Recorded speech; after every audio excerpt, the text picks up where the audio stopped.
Eh bien, salut les amis, c'est Lorex32. Aujourd'hui, on se retrouve pour une nouvelle vidéo.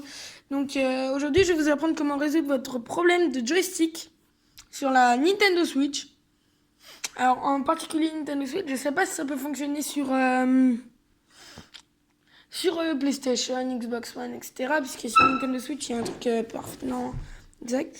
Donc, vous voyez, donc mes joysticks, ils avançaient tout seuls. Bah, lui, par exemple, il montait tout seul. Et lui, il se baissait tout seul, mais sans qu'on les voie. Seulement dans les jeux, quand je joue à Zelda ou Fortnite. Sur petit écran. Parce que sur grand écran, j'ai la manette Pro à 70 balles, etc. Donc pour cette vidéo, vous avez besoin de dégraissant.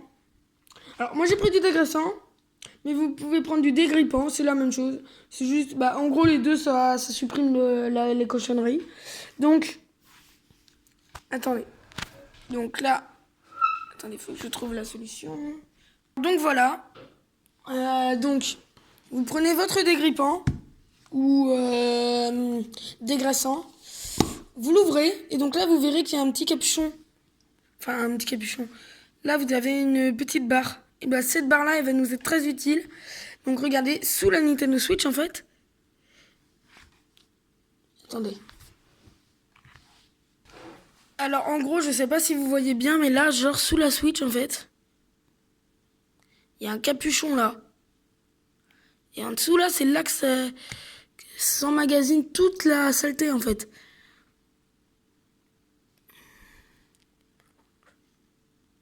Du coup, bah, moi, j'ai déjà mis du dégrippant. Vous voyez que maintenant, il tourne, mon truc, mais c'est pas un problème, ça. Mais du coup, là-dessous, il y a plein de saleté. Du coup, vous venez prendre votre dégrippant. Oh mince.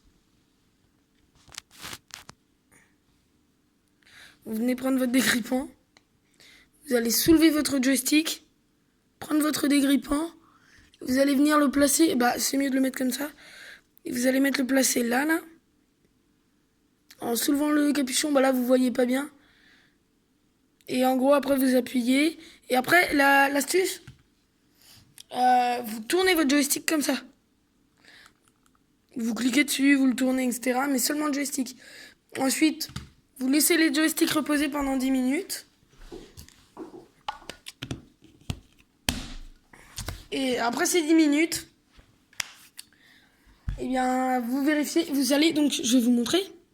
Je vais vous montrer une preuve que ça fonctionne pour de vrai. Ils étaient défectueux, mes joysticks. Donc maintenant, regardez. Oups.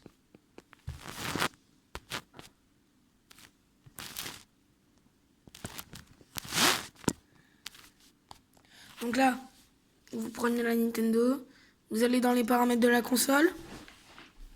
Vous allez dans les thèmes. Non, non, pas du tout. Pas du tout. Dans les manettes et capteurs.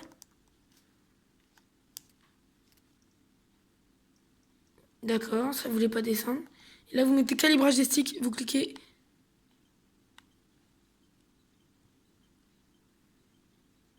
Voilà, et là.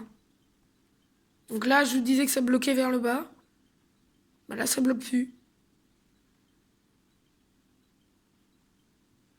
Donc, c'est une façon simple et efficace de récupérer ces deux manettes.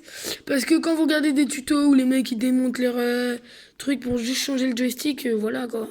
Ça coûte, c'est plus simple que de mettre 7 € dans un dégrippant. Enfin, non, moi c'est un dégraissant, mais vous pouvez prendre un dégrippant. Ça coûte moins cher de mettre 7 € dans un dégrippant ou dégraissant pour réparer ces manettes que payer déjà 30 € pour acheter le joystick et payer encore plus cher au cas où vous pétez votre manette. Donc, vaut mieux utiliser cette astuce. Voilà. Voilà, ciao. Donc, attendez. Je vais vous dire tout le matériel dont j'avais besoin. On avait besoin de dégrippant, d'un cure-dent. Vous avez seulement besoin de ça chez vous. Et d'un Kleenex. Au cas où vous voulez pas vous en mettre partout sur les doigts. Et bien évidemment, vos deux Joy-Cons. Voilà le simple matériel qu'il vous faut pour faire réparer vos Joy-Con gratuitement. Enfin, gratuitement. C'est une façon de dire gratuitement, parce qu'en fait, c'est payant 7 € quoi. Et en plus, si vous n'avez pas de cure-dent et pas de sopalin, ça doit être 11 € gros maximal. Et pour récupérer ces manettes, en vrai, c'est déjà pas mal. Parce que moi, je jouais avec les manettes, du coup, de Mel 29, c'est manette double. Parce qu'elle a les manettes vertes et bleues et rouges. Et du coup, elle me prête ses manettes vertes et roses. Du coup, là, je peux récupérer mes 2 manettes grises. Et les manettes vertes et roses, ça redevient des manettes de secours. Voilà, donc c'est fini pour ce petit tuto. J'espère qu'il vous aura aidé. Si c'est le cas, n'oubliez pas le petit pouce bleu. Ciao!